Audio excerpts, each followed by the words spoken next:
Hello, welcome to আমার বিয়ে episode 1। অন্যান্য মেয়েদের মতন আমিও ছোটবেলার থেকেই সবসময় নিজের বিয়ে নিয়ে খুবই এক্সাইটেড থাকতাম যে আমি আমার বিয়েতে এরকম করব এরকম করব।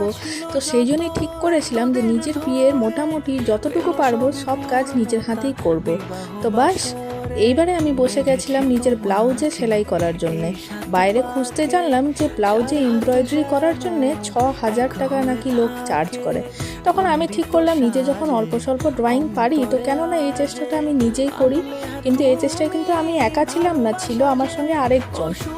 তো প্রথমে আমি ঠিক করলাম যে আমি একটা গাছ কৌটো আঁকবো নিজের স্লিভসের মধ্যে। তো সেই জন্যই আমি আগে পেপারে একটা গাছ কৌটোর শেপ কেটে নিলাম, আর এখন এটাতে পেন দিয়ে গাছ কৌটো এঁকে নেবো যাতে আমার এটাকে সেলাই করতে সুবিধে হোক। এরপরে আমার মা আমার ব্লাউজে সেলাই করে ডিজাইনটা কত সুন্দর ফুটিয়ে তুলেছে। এই ছোট ছোট কিছু মুহূর্ত আমার ফ্রেমবন্দি করে রাখতে খুবই ভালো লাগে, তাহলে এটা আমি পরে অনেক বছর পরও দেখতে পারবো। চলুন এবারে আপনাদেরকে আমি নিজের ফুল লুকটা দেখাই। এইবারে আপনারাই দেখে বলুন তো কেমন হয়েছে ব্লাউজটা।